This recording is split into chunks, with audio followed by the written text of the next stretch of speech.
is going to turn it just slightly. Ça, c'est ce qu'on appelle un kickback. Et ça, c'est un youtubeur menuisier qui enfreint des règles de sécurité extrêmement importantes et qui peuvent avoir des conséquences très graves. Vous allez le voir dans cette vidéo. En fait, le kickback est créé à partir d'un moment où on enlève une pièce aussi importante que la lame d'une scie sous table. Cette pièce se trouve derrière la lame, c'est le couteau diviseur. Le couteau diviseur ne doit en aucun cas être démonté. Peu importe l'assemblage, peu importe la coupe technique, il est aussi important que la lame. C'est comme si vous rouliez en voiture sans les freins, c'est pareil.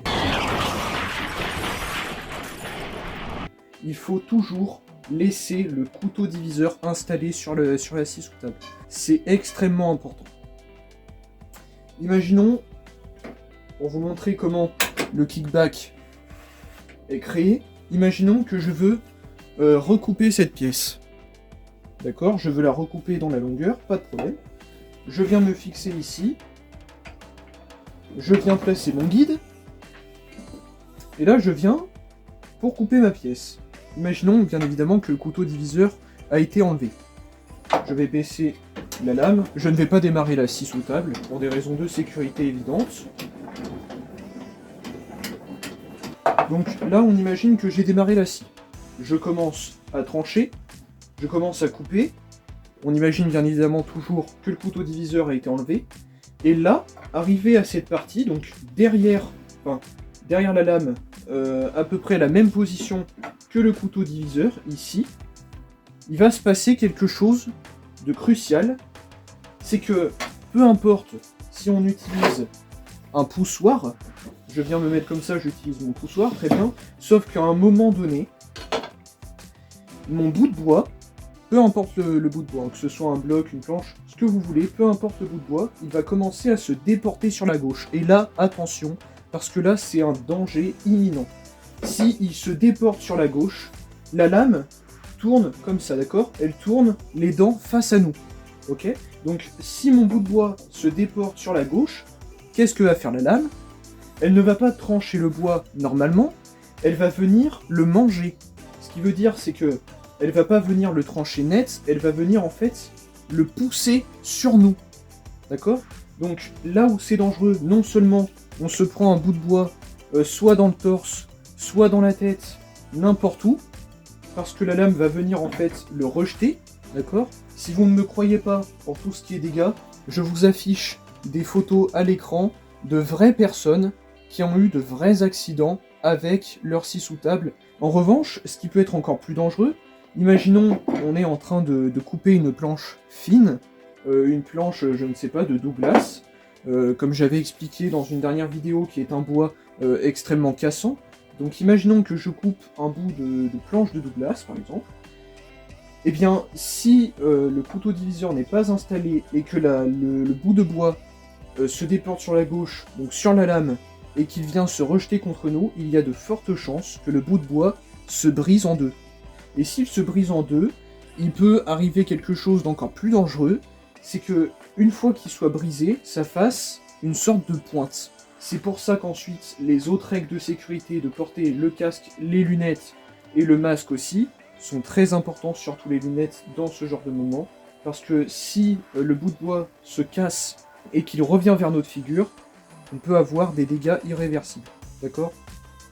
Donc voilà, le couteau diviseur est extrêmement important, je le redis encore une fois, il ne faut en aucun cas, et je dis bien en aucun cas, le démonter. Il doit toujours rester sur la scie sous table. Ce sont des règles de base en fait, c'est tout.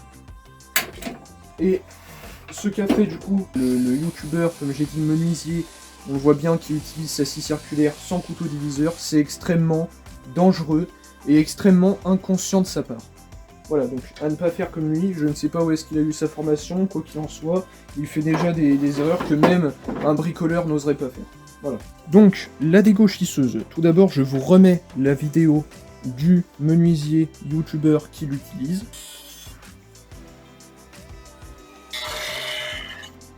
Donc, l'utilisation de la dégauchisseuse est très simple.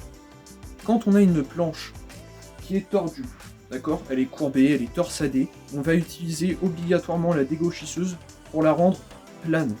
D'accord? C'est tout. Pour qu'elle soit droite, on utilisera la dégauchisseuse. Pour vous donner un ordre d'idée, pour ceux qui ne connaissent pas cette machine, la dégauchisseuse, c'est cette machine. Elle est constituée, comme la scie sous table, d'un bouton on-off pour allumer et éteindre, mais surtout, elle est constituée d'un système de sécurité. Pourquoi? Ici, je vais l'enlever. Là, ce qu'on peut voir, c'est ce qu'on appelle un arbre. D'accord? C'est une sorte de gros rouleau métallique composé de 2 fers minimum. Ces 2 fers, ce sont des couteaux extrêmement tranchants. Pourquoi on a du coup cet élément de sécurité sur notre dégauchisseuse? Et bien écoutez, c'est très très simple. Donc on va faire comme si je n'avais pas ces dispositifs de sécurité, d'accord? Je vais venir avec mon bout de bois, d'accord? Je veux le dégauchir. Très bien, les fers tournent, ok, c'est super. Mais là, qu'est-ce qui me sépare en fait de ma main des fers? Qu'est-ce qui sépare? Bah uniquement le bout de bois. C'est ça où est le problème en fait. Si il n'y a pas ces dispositifs de sécurité, c'est-à-dire que la seule sécurité actuellement, c'est mon bout de bois que je suis en train de dégauchir. C'est pour ça que je dis que c'est extrêmement idiot. C'est pour ça qu'on a rajouté un système de sécurité sur ces machines-là.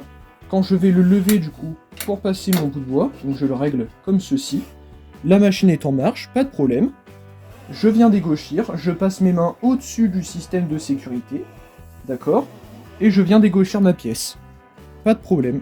Voilà, c'est comme ça que doit être une dégauchisseuse. C'est comme ça qu'on doit travailler avec des machines à bois, en sécurité avant tout. Fameux youtubeur menuisier, si on regarde déjà ces systèmes de protection, on peut dire que c'est comme s'ils n'en avaient pas. Ils sont complètement inutiles, voire encore plus dangereux qu'avant. Pourquoi? Tout simplement parce que ici, moi, sur mon petit système, j'ai un petit loquet, d'accord? Un petit loquet qui permet de bloquer cette pièce-là, d'accord? Lui, tout ce qu'il a, c'est une planche qui se balade. Je vous remets le moment, au ralenti, on peut voir que sa planche, en fait, se balade tellement qu'elle est à 2 doigts de tomber sur les fers. C'est super dangereux. C'est super dangereux. Je le redis encore une fois, là où on va dégauchir, les fers tournent face à nous. C'est comme avec la scie, d'accord? Le danger est face à nous. Donc, si la dégauchisseuse rejette la pièce, elle la rejette vers nous. C'est encore plus dangereux. Vous remarquerez aussi que quand il dégauchit sa pièce, je vous remettrai le moment où on y voit très très bien, quand il dégauchit son bout de bois, on peut voir que quand il vient du coup sur les fers, son bout de bois il tressaute comme ça. Ok, il tressaute. Et ça, qu'est-ce que ça veut dire? Ça veut tout simplement dire que ces fers en fait sont abîmés. Il manque d'affûtage. Quand vos fers font ça, que votre machine tressaute, ou quand vos copeaux c'est vraiment de la poudre, ça veut dire tout simplement que vos fers ont besoin d'affûtage. C'est encore plus dangereux en fait, c'est complètement inutile de dégauchir avec des fers qui ne sont pas affûtés, c'est complètement idiot. Donc voilà, c'est extrêmement important de respecter ces systèmes de sécurité là. Voilà, donc pour conclure cette vidéo, le problème c'est quoi? C'est que ces youtubeurs qui font énormément d'erreurs pullulent sur les plateformes de réseaux sociaux, YouTube, Instagram, tout ce que vous voulez. Et le problème, c'est que du coup ils ont une grosse audience, parfois du coup on va dire des petits bricoleurs du dimanche arrivent sur leur chaîne, ils se disent bon voilà j'ai envie de m'acheter une dégauchisseuse, une scie sous table, je vais utiliser ces conseils. Moi je suis comme vous, je suis le premier touché, je vous le cache pas, je ne suis pas menuisier, je n'ai aucune formation dans ce métier, néanmoins je sais comment me servir d'une scie sous table et d'une dégauchisseuse en toute sécurité. Voilà, la sécurité, il faut savoir que ça passe avant tout. Ce genre de youtubeur, il y en a plein malheureusement. En revanche, je peux vous en donner un qui est extrêmement bien. Lui, il m'a beaucoup aidé dans tout ce qui est menuiserie. Il a apporté beaucoup de conseils à sa communauté. Je vous mets son lien de chaîne YouTube dans la description. C'est Pirard Benoît. C'est un excellent youtubeur. Je le suis vraiment depuis assez longtemps. Il fait toujours passer la sécurité avant tout. Il donne toujours de bons conseils. Donc voilà, je vous laisse aller découvrir sa chaîne. Elle est en description. Donc voilà, j'espère sincèrement que cette vidéo vous aura plu et nous on se dit à très bientôt. Vous avez regardé Bois et Artisanat,